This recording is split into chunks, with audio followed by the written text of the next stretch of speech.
Hello friends, कैसे हो आप लोग। तो चलिए स्टार्ट करते हैं। आज से हमें शुरू करना है नेफ्रोटिक सिंड्रोम। नेफ्रोटिक सिंड्रोम के बारे में सारी डिटेल्स हमको पढ़ना है।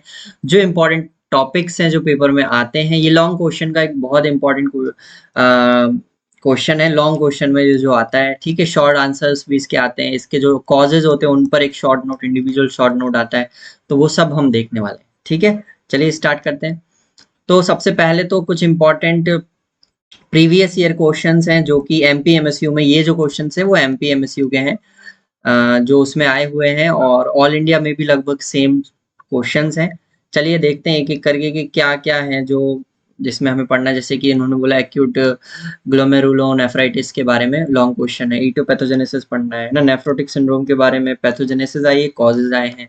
मेम्ब्रेनोप्रोलिफरेटिव ग्लोमेरुलोनेफ्राइटिस, ये कॉज है नेफ्रोटिक सिंड्रोम का। ये भी कॉज है नेफ्रोटिक सिंड्रोम का, ठीक है। टोके लगा सकते प्राइमरी ग्लोमेरुलोनेफ्राइटिस, ठीक है, उसके बारे में लिखना है। पोस्ट इन्फेक्शन ग्लोमेरुलोनेफ्राइटिस, ये ओवरऑल किडनी चैप्टर के, जो हमारी किडनी है ना, उसके क्वेश्चंस है। तो इस सीरीज में हम यही सारे क्वेश्चंस कवर करेंगे। नेफ्राइटिक सिंड्रोम में शॉर्ट नोट आया है। Differentiate between nephrotic and nephritic syndrome question आया है। आरपीजीएन, रैपिड प्रोग्रेसिव ग्लोमेरुलोनेफ्राइटिस पर क्वेश्चन आया है। वेरी शॉर्ट में क्रिसेंट ग्लोमेरुलोनेफ्राइटिस आया है, ठीक है। Micro albumin and right clinical applications आए हैं। बायलेटरल हाइड्रोनेफ्रोसिस आया है। मिनिमल चेंज डिजीज, जिसको चिल्ड्रन में जो नेफ्रोटिक सिंड्रोम होता है उसका मोस्ट कॉमन कॉज होता है मिनिमल चेंज डिजीज, तो उसके बारे में भी हमें पढ़ना है। और कॉजेज ऑफ प्रोटीन, ठीक है। चलिए तो आगे बढ़ते हैं एक एक करके।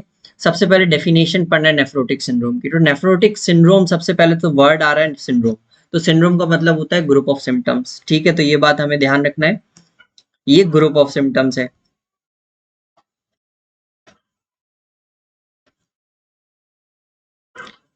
ठीक है, ये कोई डिजीज नहीं है नेफ्रोटिक सिंड्रोम। ये बहुत सारी डिजीजेस के कारण ये सारे चार सिम्टम्स आते हैं, उसको फिर हम नेफ्रोटिक सिंड्रोम बोलते हैं। तो इसके बहुत सारे कॉजेज होंगे। वो कॉजेज में कई सारे हम पढ़ेंगे, जैसे कि मिनिमल चेंज डिजीज पढ़ेंगे, ठीक है। मेम्ब्रेनस ग्लोमेरुलोनेफ्राइटिस पढ़ेंगे। फिर फोकल सेगमेंटल ग्लोमेरुलोनेफ्राइटिस पढ़ेंगे। ये इसके सारे कॉजेज है नेफ्रोटिक सिंड्रोम। नेफ्रोटिक सिंड्रोम एक डिजीज नहीं है, नेफ्रोटिक सिंड्रोम एक ग्रुप ऑफ सिम्टम्स है, ठीक है। क्यों होता है ये? Derangement of glomerular capillary walls, जो ग्लोमेरुलस है, हमारा ग्लोमेरुलर है, उस वो जो इस तरह का आपने देखा होगा,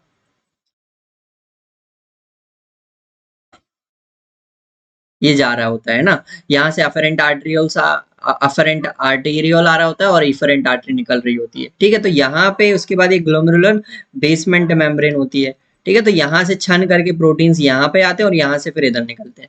तो अगर ये वाले इसमें जो पोर्स होते हैं ये गड़बड़ हो गए, किसी भी तरीके से इसकी परमेबिलिटी अल्टर हो गई, तो हमारे पास जो भी प्रोटीन्स वगैरह हैं वो इसमें से छन जाएंगे, जो हमें बॉडी को रोकने होते हैं, जो बॉडी में प्रिजर्व करके होने होते हैं, वो निकलते जाएंगे, ठीक है।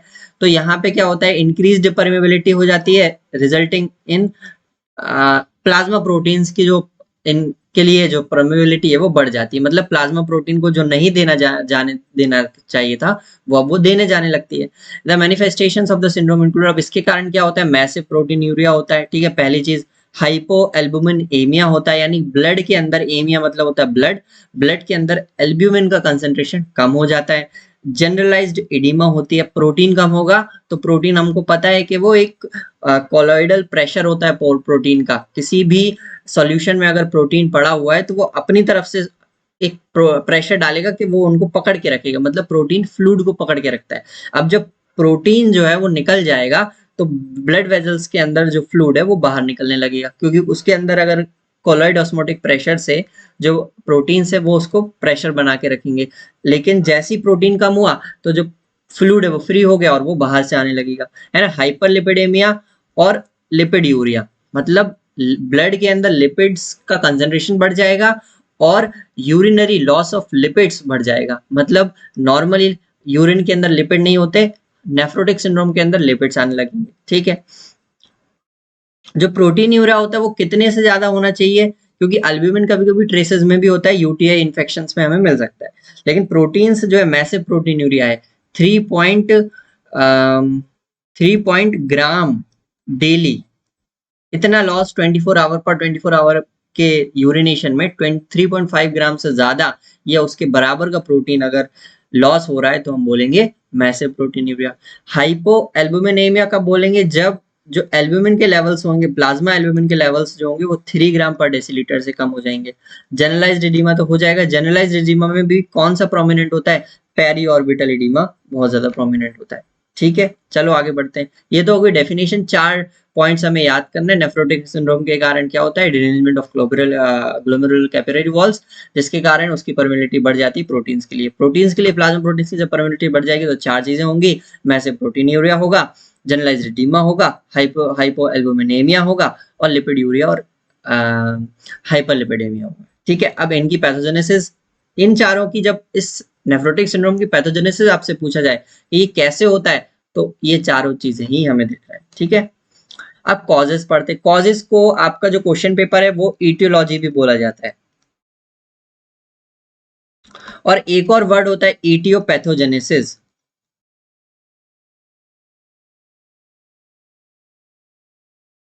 तो ईटियोपैथोजेनेसिस का मतलब ही होता है कि उस क्वेश्चन में आपको एक तो उसकी कॉजेज लिखने हैं, ईटियोलॉजी लिखनी है, और उसकी पैथोजेनेसिस लिखनी है। ठीक है, तो ये याद रखना है, ये क्वेश्चन से कंफ्यूज नहीं होता। ईटियोपैथोजेनेसिस में आपको ईटियोलॉजी लिखना है और पैथोजेनेसिस लिखना है। पैथोजेनेसिस पूछा है तो सिर्फ पैथोजेनेसिस लिखना है ना। पैथोजेन, और नॉर्मली लॉन्ग क्वेश्चन है, एमबीबीएस है, तो आप भैया अलग से कॉजेज लो लिख ही देना है, और उसका कैसे हो रहा है ये भी लिख देना है। कॉजेज मतलब कैसे होता है, और पैथोजेनेसिस मतलब कैसे होता है, तो ये हमें ध्यान रखना है। तो इसके कॉजेज में आएंगे तो प्राइमरी ग्लोमेरुलर डिजीज, अगर कोई ग्लोमेरुलर की ही दिक्कत है, जो हमारा वोमेन्स कैप्सूल है उसमें ही कोई डिजीज प्रोग्रेस हो रही है, डिजीज बन रही है, बीमारी हो रही है, तो वो नेफ्रोटिक सिंड्रोम करवा सकता है। सिस्टेमिक डिजीज है जिनके कारण किडनी डैमेज हो तो भी दिक्कत हो सकती है। अब उसमें सिस्टेमिक डिजीज में हो सकता है एंटीबॉडीज भी बनने लगे इसके अगेंस्ट, तो हम पढ़ेंगे आगे कौन कौन सी डिजीज होती हैं। ड्रग्स है हमारे पास, ड्रग्स में भी ये चीज हो सकती है कि भैया कोई पर्टिकुलर ऐसी ड्रग्स होंगी जिनके कारण किडनी डैमेज होगी और नेफ्रोटिक सिंड्रोम डेवलप हो सकते हैं। इन्फेक्शंस है, कई सारे इन्फेक्शंस होते हैं, जैसे कि एड्स हुआ, एचबीवी हुआ, hepatitis virus, hepatitis B virus का इन्फेक्शन हुआ, हेपेटाइटिस सी हुआ, ये नेफ्रोटिक सिंड्रोम करवा सकते हैं। मैलिग्नेंसी में सर्टेन कैंसर्स होते हैं, वो नेफ्रोटिक सिंड्रोम करवा सकते हैं। मिसलेनियस में जैसे कि एक एग्जांपल हमें याद करना है, बी स्टिंग, अगर मधुमक्खी काट ले तो वो नेफ्रोटिक सिंड्रोम बनवा सकती है। ठीक है, आगे बढ़े। एक एक करके हमें सारे जो कॉजेज होते हैं ना उसके बारे में पढ़ना है। प्राइमरी ग्लोमेरुलर डिजीजेस के बारे में पढ़ना है, कौन कौन सी डिजीज है। ठीक है, तो प्राइमरी ग्लोमेरुलर डिजीजेस में हमारे पास मेम्ब्रेनस ग्लोमेरुलर नेफ्राइटिस आएगा, मैंने आपको बता दिया। मिनिमल चेंज डिजीज आएगा, मैंने बताया था बच्चों में जो होता है। ठीक है, फोकल सेगमेंटल ग्लोमेरुलो स्क्लेरोसिस हो गया। ठीक है, मेम्ब्रेनो प्रोलिफरेटिव ग्लोमेरुलो नेफ्राइटिस है। फिर आईजीए नेफ्रोपैथी, ये 5 कॉजेज होते हैं प्राइमरी ग्लोमेरुलर डिजीज के, जिसके कारण नेफ्रोटिक सिंड्रोम हो सकता है। ठीक है, अब मेम्ब्रेनस, इसके आरे सर्टेन कुछ बातें बताते हैं। मेम्ब्रेनस ग्लोमेरुलोनेफ्राइटिस एल्डरली पॉपुलेशन में मोस्ट कॉमन होता है, ये आपको याद रखना है। मिनिमल चेंज डिजीज चिल्ड्रन की पॉपुलेशन में बहुत कॉमन होता है, पीडियाट्रिक पॉपुलेशन में। अब इवन जब पीडियाट्रिक सब्जेक्ट लोगे फाइनल ईयर में पढ़ोगे, तो अगर मिनिमल चेंज डिजीज आए तो हमें पता ही लगना है कि नेफ्रोटिक सिंड्रोम पूछा है। तो बच्चों में पीडियाट्रिक पॉपुलेशन में नेफ्रोटिक सिंड्रोम का मतलब क्या होता है, मिनिमल चेंज डिजीज, समझ गए।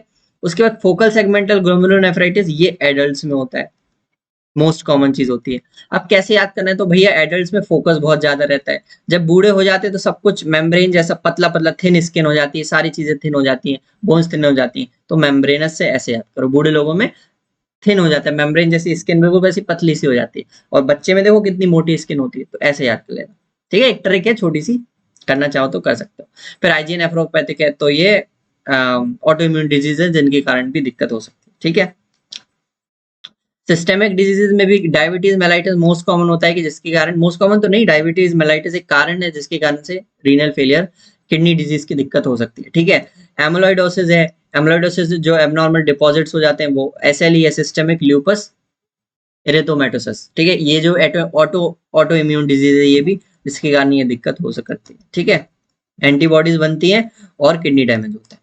उसके बाद ड्रग्स में गोल्ड ड्रग है, जैसे पेनिसिलामाइन है, पेनिसिलिन किलेटिंग एजेंट्स होते हैं, वो दिक्कत दे सकते हैं। स्ट्रीट हीरोइन कोई अगर ड्रग एडिक्टेड, तो भी वो नेफ्रोटिक सिंड्रोम डेवलप कर सकता है। ठीक है, आगे बढ़े। उसके बाद इन्फेक्शंस में मैंने बताया, तो सर्टेन इन्फेक्शंस हो गए, जैसे कि मलेरिया है, जैसे कि मलेरिया है, ठीक है, मलेरिया में हमारे पास आ जाएगा, सिफिलिस में हमारे पास नेफ्रोटिक सिंड्रोम हो सकता है, हेपेटाइटिस बी मैंने बता दिया और एड्स बता दिया, ठीक है, ये 4 चीजें आपको याद करना है। मैलिग्नेंसी में कार्सिनोमा हो गए और मेलेनोमा जो होते हैं पर्टिकुलर, ये हमें नेफ्रोटिक सिंड्रोम से एसोसिएटेड होते हैं, ठीक है। फिर मिसलेनियस में बी स्टिंग एलर्जी का मैंने आपको बताया था, और हेरिडिटरी नेफ्राइटिस है, ये भी नेफ्रोटिक सिंड्रोम करवा सकते हैं। ठीक, आगे बढ़े। उसके बाद पैथोफिजियोलॉजी पढ़नी है। पैथोफिजियोलॉजी का मतलब होता है होता कैसे है ये सब, ठीक है, ये हिंदी में शुद्ध भाषा में हमें लिखना रहता है, होता कैसे भैया ये। तो 4 जो हमने कॉजेस, मतलब 4 जो सिम्टम्स पढ़े थे, ग्रुप ऑफ सिम्टम्स होता है, एक एक सिम्टम की पैथोफिजियोलॉजी हम देखते हैं कि कैसे और क्यों मैसिव प्रोटीन यूरिया हो रहा है, हाइपो एल्बुमिनिया हो रहा है, जनरलाइज्ड एडिमा हो रहा है, हाइपरलिपिडेमिया और लिपिड यूरिया हो रहा है, ठीक है। मैसिव प्रोटीन यूरिया के बारे में बात करते हैं, तो मैसिव प्रोटीन यूरिया में का मतलब क्या होता है, characterized by daily loss of 3.5 gram और मोर प्रोटीन, मतलब 3.5 ग्राम पर 24 आवर ये प्रोटीन लॉस हो रहा है। लेकिन बच्चों में थोड़ा सा कम रहता है इन यूरिन के अंदर। अब इसके कारण, मैसिव प्रोटीन यूरिया के कारण, इस डायग्राम में देखो, जो यूरिन है ना वो फ्रोदी नेचर की होती है, ठीक है, फ्रोदी यूरिन हो जाएगी, क्योंकि उसके अंदर प्रोटीन है तो झाग बनने लगेगा, ठीक है। नॉर्मली ग्लोमेरुलर कैपिलरी जो होती है वो size and charge dependent barrier for plasma filtrate, size और चार्ज डिपेंडेंट बैरियर पड़ती है प्लाज्मा फिल्ट्रेट, जो प्लाज्मा प्रोटीन्स होते हैं उनके अगेंस्ट, कि भैया कोई प्रोटीन जो है अननेसेसरीली हमारे जो फिल्टर है, हमारी जो छन्नी है उसमें से ना जाए, ठीक है। प्रोटीन यूरिया के कारण क्या होता है, due to increased permeability of the glomerular capillary wall to plasma proteins की परमेबिलिटी बढ़ती है और फट से वो लोग निकलने लगते हैं, ठीक है, तो दिक्कत शुरू हो जाने लगती है। The increased permeability is due to, अब ये इंक्रीज परमेबिलिटी क्यों हो सकती है, कोई भी ग्लोमेरुलर इन्फ्लेमेशन हो सकता है, जैसे कि हमने पढ़ा इन्फेक्शन, या फिर डायबिटीज मेलाइटिस में इन्फ्लेमेशन होता है, ग्लोमेरुलर कैपिलरी वॉल का इन्फ्लेमेशन हो गया, तो जो डायलिटेशन के कारण, वेसोडाइलेटेशन के कारण एपिथेलियल सेल्स थोड़े से दूर दूर हो जाते हैं और प्रोटीन लॉस हो जाता है। Change in the surface of electrical charges, ये किसी सर्टेन डिजीज में ये हो सकता है, और alteration in the pore size, ये भी किसी डिजीज में ये हो सकता है कि पोर साइज चेंज हो जाए, बड़ा हो जाए तो ज्यादा प्रोटीन निकलने लगेगा। सरफेस इलेक्ट्रिकल चार्ज है, अगर वो माइनस माइनस के होते हैं, प्रोटीन आर नेगेटिवली चार्ज, ये भी नेगेटिवली चार्ज तो हो गया, अगर यहाँ पे सरफेस पॉजिटिव चार्ज होगा तो ये अट्रैक्ट होकर नीचे जाने लगेगा, ठीक है। The major proportion of protein lost in the urine is albumin होता है एंड रेयरली ग्लोबुलिन्स होता है, ठीक है, याद रखना मेजोरिटी क्या होता है, एल्ब्यूमिन ही निकलता है, ठीक। अब ये जो प्रोटीन होता है ना, इसके कारण कई सारी दिक्कतें हो सकती है, प्रोटीन लॉस जो हो रहा है ना उससे कई सारी दिक्कतें हो सकती है।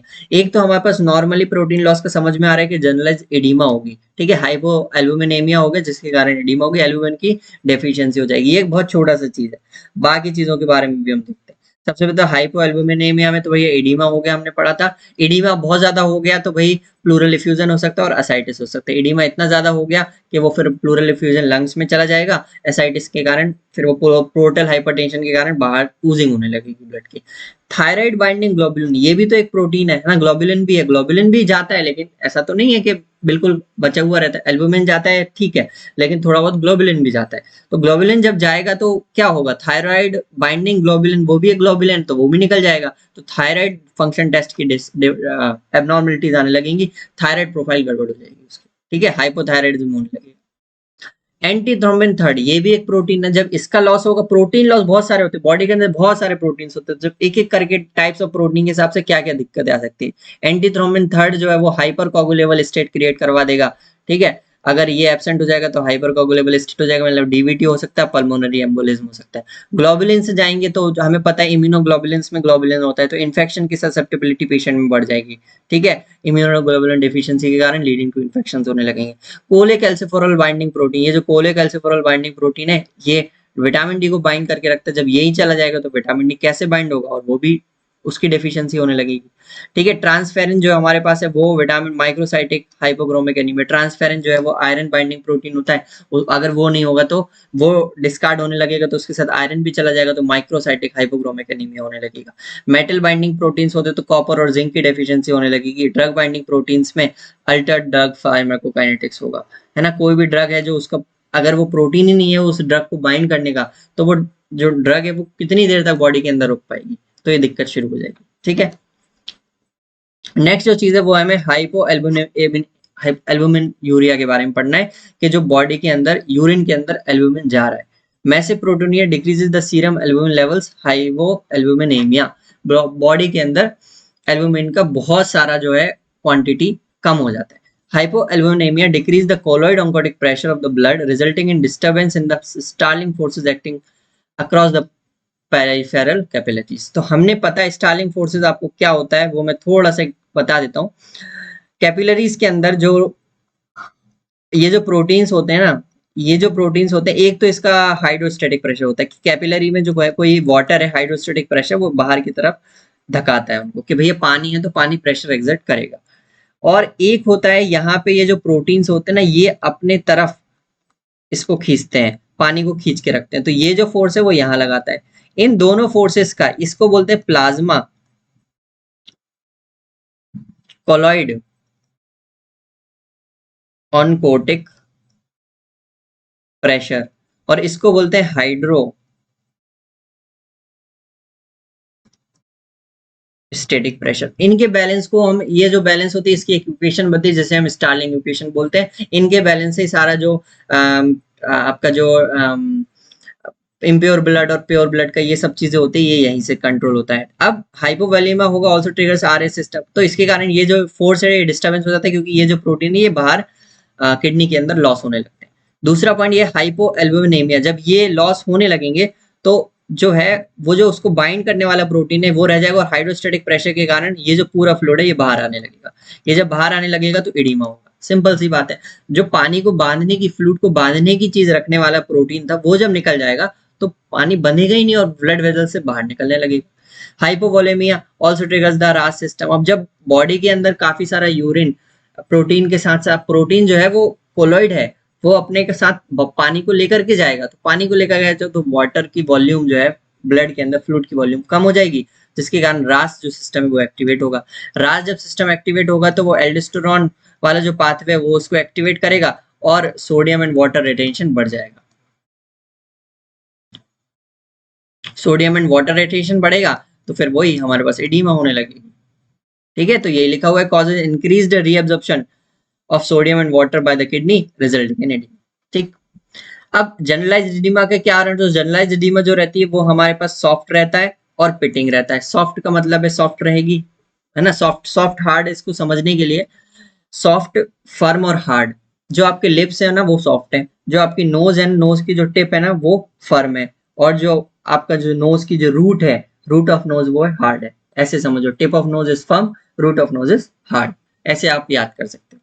उसके बाद जो सॉफ्ट हो गया हमारे पास पिटिंग एडिमा होगी, मतलब आप 1 मिनट तक अगर आप ने हमने यहाँ पे फिंगर रखी 1 मिनट तक, तो जब फिंगर को हटाओगे, टच करके रखोगे तो इस तरह का पिट बन जाएगा, तो उसको बोलते हैं पिटिंग एडिमा। कुछ देर तक, 1-2 सेकंड तक रहेगा फिर वो सही हो जाएगा। ठीक है, most marked in the periorbital region. अब जो जनरलाइज्ड एडिमा रहती है वो जो इस बच्चे के आईज में दिख रही है ना, इस तरह की पेरीऑर्बिटल रीजन में सबसे ज्यादा दिखेगी, और डिपेंडेंट पोर्शन जो रहेगा उसमें दिखेगी, यानी कि पैरों में दिखेगी। बच्चा खड़ा है तो वो पैरों में, लेटा है तो जो नीचे वाला जो हिस्सा है वो पूरी बॉडी में आ जाएगी। Associated with plural effusion and ascites. अगर बहुत ज्यादा एडिमा होती है तो वो ऊजिंग के कारण लंग्स में प्लूरल इफ्यूजन करेगा और लीवर में पोर्टल हाइपरटेंशन के कारण एसाइटिस करने लगेगा। ठीक है, हाइपरलिपिडेमिया। हाइपरलिपिडेमिया का मतलब क्या है, बॉडी के अंदर जो पर्टिकुलर लिपिड्स है, सबसे पहले तो लाइपोप्रोटीन फॉर्मेशन बढ़ जाता है। ठीक है, increase the synthesis of lipoprotein. Causes क्या गए हैं इस चीज के, तो लाइपोप्रोटीन्स बढ़ जाएगा। लाइपोप्रोटीन्स क्यों बढ़ेगा, क्योंकि एक बात समझ जाओ, जो हमारी बॉडी का जो प्रोटीन है वो लॉस हो रहा है, तो जो कोलॉइड प्रेशर है ना वो कम हो जाएगा, लेकिन बॉडी को तो चाहिए कि यार कहीं ना कहीं से तो कोलॉइडल प्रेशर आए, तो वो दूसरे तरीके से प्रोटीन बनाने लगेगी। तो वो कौन से तरीके से प्रोटीन बनाने लगी, तो वो लाइपोप्रोटीन्स का जो है सिंथेसिस को बढ़ा देगी, जिसके कारण से colloid, plasma colloid osmotic pressure को मेंटेन करने के लिए। लेकिन उसके कारण लाइपोप्रोटीन जब बढ़ गए तो वो बॉडी में जमने लगेंगे, तो दिक्कत शुरू हो जाएगी। Abnormal transport of circulating lipid, गड़बड़, जो लिपिड्स का ट्रांसपोर्ट है वो गड़बड़ा हो जाएगा। दूसरा point, decreased catabolism of lipids, जो है ना, डिक्रीज्ड लिपिड्स का टूटना कम हो जाएगा, लिपिड्स बनने ज्यादा लगेंगे, टूटना कम हो जाएगा, जिसके कारण हाइपरलिपिडेमिया हो जाएगा, ब्लड के अंदर बहुत सारा लिपिड जमा होने लगेगा। अब इसके कारण क्या होता है, raised blood levels of the cholesterol, triglyceride, very low density lipoprotein, है ना, low density lipoprotein, LPA lipoprotein, ये इंपॉर्टेंट है, एंड एपोप्रोटीन, ये सारे जो प्रोटीन है, तमाम तरह के लाइपोप्रोटीन से ये बढ़ जाएंगे। और इसके कारण इंक्रीज रिस्क ऑफ एथेरोस्क्लेरोसिस और कार्डियोवास्कुलर डिजीज नेफ्रोटिक सिंड्रोम अगर हो रहा है तो ये वाली दिक्कतें भी हो सकती हैं। अगर आपने कंट्रोल नहीं करा है तो धीरे धीरे हाइपरलिपिडेमिया के कारण एथेरोस्क्लेरोसिस और कार्डियोवास्कुलर डिजीज की तरफ बढ़ जाएगा। ल्यूमन जो है वो कम होने लगेगी। कार्डियोवास्कुलर डिजीज में क्या आएगा, हार्ट अटैक वगैरह ये सब चीजें आएंगी, स्ट्रोक है। लिपिड यूरिया की बात करें तो जब लाइपोप्रोटीन जो है वो लाइपोप्रोटीन जो है बनने लगेगा तो लीकेज भी होगा उसका बॉडी के अंदर से। ये भी एक तरह का प्रोटीन है तो ये भी निकलने लगेगा। तो इसलिए इसका निकलने का तरीका थोड़ा सा अलग है। Leaked lipoprotein is reabsorb by the tubular epithelial cells से रीअब्सॉर्ब होगा, लेकिन फिर डिजेनरेटेड सेल्स के अलोंग फिर से वो शेड होने लगेगा, जिसके कारण फ्री फैट और ओवल बॉडीज की तरह हमें ये यूरिन के अंदर मिलेगा। ठीक है, तो याद रखना फ्री फैट और ओवल बॉडीज के अंदर ये हमारी जो यूरिन है उसमें मिलता है। ठीक है, तो याद रखो कि लीकेज ऑफ लाइपोप्रोटीन होगा, वो एब्जॉर्ब किए जाएंगे, फिर से वो सेल है डिजेनरेटेड सेल्स के थ्रू बाहर निकल जाएंगे क्योंकि कैपिलरी ग्लोमेरुलर डैमेज हो गया है। अब एक छोटा सा पर्टिकुलर जो पैथोजेनेसिस पड़ी है उसको एक फ्लो चार्ट में भी आप लोग लिख सकते हो, तो वो बता देता हूं मैं। सबसे पहले abnormality I in glomerular capillary wall में, ग्लोमेरुलर कैपिलरी वॉल में increased permeability to plasma proteins leading to massive protein. ठीक है, increased permeability to plasma proteins की परमेबिलिटी बढ़ गई जिसके कारण प्रोटीन यूरिया हो गया। Also renal catabolism of protein, renal के अंदर भी जो जो जो प्रोटीन्स होते हैं ना, एल्बुमिन होता है, उसका जो कैटाबॉलिज्म होता है वो कई सारी जगह होता है, स्किन में भी होता है, लिवर में भी होता है और ये एक जगह किडनी में भी होता है, तो वो भी बढ़ जाएगा। जिसके कारण जो एल्ब्यूमिन है वो एकदम से कम होगा और कंपेंसेटरी कैपेसिटी ऑफ लिवर, अब लिवर सोचेगा काफी दिनों तक तो लिवर बनाएगा सॉरी काफी दिनों तक तो लिवर बनाएगा कि हाँ भाई एल्ब्यूमिन को हम बनाए, लॉस हो रहा है, लेकिन उसके बाद कंपेंसेटरी कैपेसिटी ऑफ लिवर जो है वो लॉस हो जाएगी और फिर हमें एडिमा स्टार्ट होने लगेगी। हाइपो एल्बुमिनेमिया हो गया एंड रिवर्स्ड एजी रेशियो। अब सबसे पहले तो एल्बुमिन जो है इनिशियली बढ़ा रहता है ग्लोबुलिन से, लेकिन एल्बुमिन जो है वो लॉस होने लगा तो जो रेशियो है वो उल्टा हो जाएगा, ग्लोबुलिन बढ़ जाएगा। ठीक, तो पहले जो ये एजी रेशियो ग्रेटर देन बनता, अब जो एजी रेशियो है वो लेस देन 1 हो जाएगा। ठीक है, loss of colloid oncotic pressure, इसके कारण कोलोइड ऑनकोटिक प्रेशर कम होगा। फिर हाइपोवॉल्यूमिया के कारण रास एक्टिवेट होगा, एडीएस सीक्रेशन बढ़ेगा, एल्डोस्टेरोन बढ़ेगा और stimulation of sympathetic system, atrial natriuretic factor कम हो जाएगा और sodium and water retention start हो जाएगा। ठीक है, सोडियम एंड वाटर रिटेंशन के कारण accumulation fluid and interstitial tissue में फ्लूइड बढ़ेगा, एक्यूमुलेट होगा और एडिमा कॉज करेगा। क्या क्या होगा, सॉफ्ट एंड पिटिंग एडिमा होगी in the periorbital and dependent portions, मैंने बता दिया। Pleural effusion and pericardial effusion में भी C, pleural effusion pericardial effusion भी हो सकता है। ठीक है, एक फटाक से समरी मैंने जो बताई है पहले भी बताई थी, मेम्ब्रेनस ग्लोमेरुलोनेफ्राइटिस, इसका क्वेश्चन आता है, मोस्ट कॉमन इन एल्डरली में होता है, minimal change disease most common children में होता है और फोकल सेगमेंटल ग्लोमेरुलोस्क्लेरोसिस मोस्ट कॉमन जो होता है एडल्ट्स में होता है। ठीक है, चलो इस चीज के साथ ही खत्म करते हैं। थैंक्स फॉर वॉचिंग और इतनी देर तक सुनने के लिए आप सभी का धन्यवाद। अगली वीडियो जल्दी मिलेगी। Thank you very much.